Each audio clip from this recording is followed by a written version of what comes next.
Final Four worthy? Are the Cowboys on the right track? Is the Thunder playing its way out of the Blake Griffin Derby? And are the Arizona Cardinals about to win their way out of obscurity? From the Dodge Sports Desk, I'm Mike Sherman, and this is the Press Row. My guest today, our columnist Barry Trammell, who says, don't make Final Four reservations for the OU men just yet. Columnist John Rohde, who wonders if he's the only person who rebounds worse than the Oklahoma State basketball team. And columnist Jenny Carlson, who wonders which shade of blue Blake Griffin will look better in, Memphis, Washington, or Thunder blue. Jenny, let's start with you.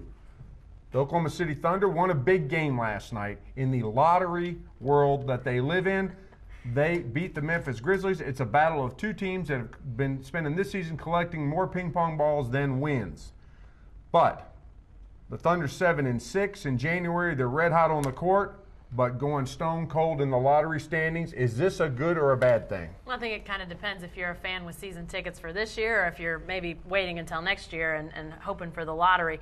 I think it's a good thing. They're not going to not be in the lottery. They're still going to have a chance to get a great pick in the draft. They've got 3 in the first round. So they're going to get 3 really nice players. Are they going to get the top guy? I don't know. I mean, every year with the ping pong balls, weird things happen. I mean, teams that aren't necessarily mathematically the favorites to get the ping pong balls have sometimes jumped up and got that first pick. So I think it's a good sign to see these guys playing better. You don't want to go through a whole season and lose and lose and lose. That really sets up a bad mentality, especially for guys that have been there for a while and struggled the way they did last year. So I think it's positive that they're playing well. And then I think you just have to roll the dice or spin the ping pong balls, as it were, when the lottery rolls around. Well, here's why it's a good thing. Since 1985 and the lottery began, only 4 times has the team with the worst record gotten the number 1 pick. Those aren't good odds. The odds are always against you. You can increase your odds, but they're always against you. And here's the best thing about the Thunder. They got 3 first-round draft picks. If they don't get the number 1 pick, they can forfeit 1 or 2 of those to get the first-round pick. Right now, it's all about winning right now, Barry. I would agree, because the last thing you want to do with this young base, Westbrook, Durant, Green, is let them develop losing habits and a losing mentality. Then if you do that, the lottery doesn't matter. You're starting from the wrong way. Now, John's right, though. Just because you don't win the lottery, if you're 4th or 5th, wherever they might end up, one reason Sam Presti has accumulated all these picks is to give him flexibility. There are some teams, not every team, but there are some teams in the NBA that would be willing to trade down if it means more first-round picks, because they value first-round picks. So just because the lottery balls don't go Oklahoma City's way in April doesn't mean that they still can't trade up. Okay, but Blake Griffin is sort of the it player right now. In your minds, is he clearly the number 1 player in next year's draft if he does come out? I don't know who's second. That's how good he is as far as being first. Yeah, you watch Hansbrough last night, and he's a nice player and he tries hard, but he's a late first rounder. Yeah, I mean, the more and more OU plays, the more and more people believe in Blake. He has become the watch guy. He has been the darling of SportsCenter this whole year. I think if he was in the league right now, I think he'd be having a heck of a rookie year. I mean, I think he's that talented, and I agree with John. I don't know who his competition is in this draft. Is he as good maybe as last year's top guys, as Derrick Rose or those type of guys? I don't know. He doesn't sort of have the big wow factor to him, but I think he's going to be a really great NBA player for a long time. He strikes me as a guy that's going to spend a lot of years in the league and be a really, really solid player for whatever team he's on. He'll probably be the number 1 pick, but depending on which team it is, he could fall to a 2. Let's say a team needs a point guard. Let's say they're pretty good inside and they need a point guard.